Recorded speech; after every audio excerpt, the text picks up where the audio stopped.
Okay, I'm going to pause it right there. I noticed this a long time ago when I watched V for Vendetta.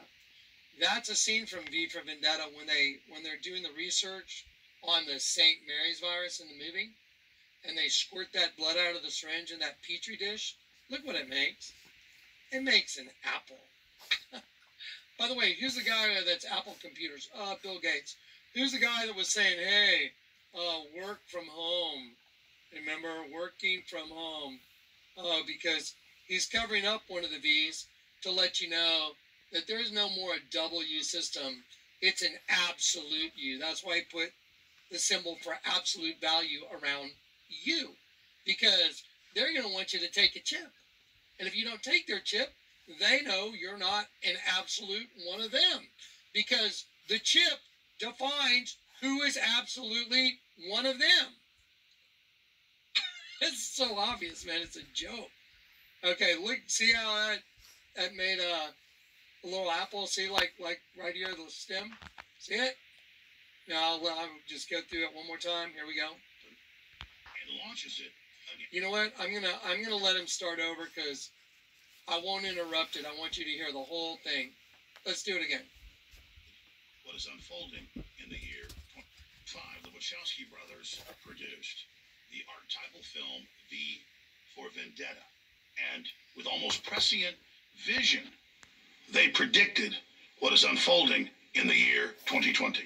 Imagine a virus, the most terrifying virus you can, and then imagine that you and you alone have the cure. If your ultimate goal is power, how best to use such a weapon? A newly elected government seeking power and control develops a secret bioweapon and launches it against its own population to establish authoritarian rule and to blame the attack on their political enemies.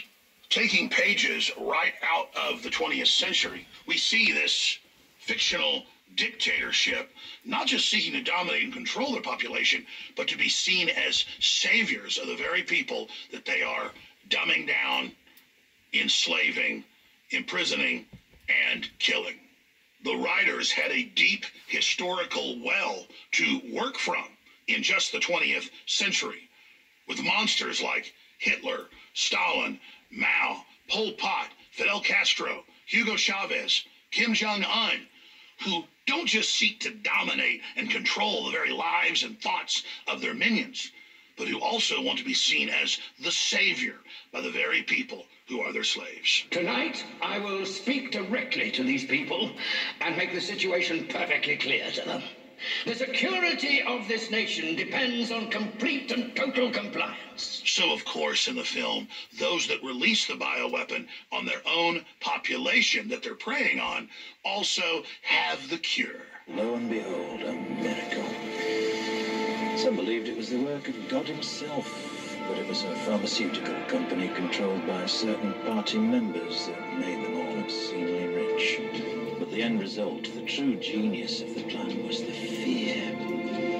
Fear became the ultimate tool of this government, and through it, our politician was ultimately appointed to the newly created position of High Chancellor. In V for Vendetta, we truly see art imitating life. But when you fast forward to the year 2019 and then 2020, it's not the U.S. government that has its fingerprints all over this. It's the private, corporate, global government and their testing ground, the communist Chinese superstate. Top scientists from across the world in India and Europe and other areas all came out early on and said, this is clearly a man-made coronavirus. This is clearly an offensive biological warfare agent. From the beginning, the entire event was carefully choreographed.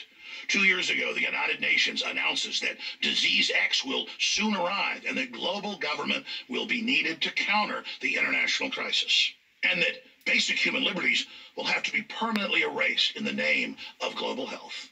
And then, in the fall of 2019, the Bill and Melinda Gates Foundation holds Event 201, where 65 million people die from a corona-like virus, and the answer is quarantines, lockdowns, forced inoculations, robot drone enforcement, and, of course, world government. From the beginning, the entire event was carefully choreographed. a man-made virus designed to not just attack 4 different parts of the body, including male fertility and the lungs, but where did filmmakers like the Wachowski brothers get the idea for their script? In history, a bio-attack pointed at the population to enslave them. Certainly the Wachowski brothers produced a vivid and rich film that is a masterpiece, but they weren't the first people in Hollywood or in popular culture to notice what was going on in official white papers I'll get to in a moment. Back in 1993, The Simpsons, known for being prescient or being on the inside, had a whole episode about a controlled bioweapon. We're here to come up with the next phony baloney crisis to put Americans back where they belong, in dark rooms glued to their televisions, too terrified to skip the commercials. Well, I think... NBC, you are here to listen and not speak. I think we should go with a good old-fashioned public health scare. A new disease. No one's immune. It's like the summer of the shark, except instead of a shark, it's an epidemic. And instead of summer, it's all the time. This can't be a made-up disease. The only moral thing to do is release a deadly virus into the general public. Where are they getting these ideas? Where are they getting these ideas? Where are they getting these ideas? Where are they getting these ideas?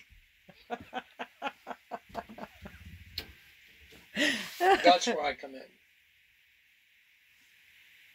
If you don't understand that the ideas are coming from the angel of the bottomless pit running the whole puppet system, then you don't understand. I think it's fascinating, like even this, I don't know. You see that? That's a person flying head down. The name of this suit's called Intrude Air. Intrude Air, AIR. I didn't pick this. The Lord showed me that when I was getting ready for Grand Junction. The Lord picked it. I was like, so you want me to get that one and a black one for Michael, one for his tandem guy, and I had my other white suit I was wearing the other day. V for Vengeance. V for Vendetta. Wow, that's kind of weird. Told you. So I want to show you guys just more information. I mean, if you don't understand what you just saw, you're seeing the entire world on a lockdown. All countries. There were over 10,000 deaths in the U.S. alone on the H1N1 during Obama. They didn't lock down anything. They're following a different protocol. I've talked to some people that are ex-military, and they're saying the protocol they're following is not an outbreak protocol. It's a bioweapon protocol. So Alex Jones, he's right. He's absolutely correct. Well, did you hear the part Alex Jones said about Bill and Melinda Gates and the 201 drill or whatever it was they did? Let's go back and look at some pictures.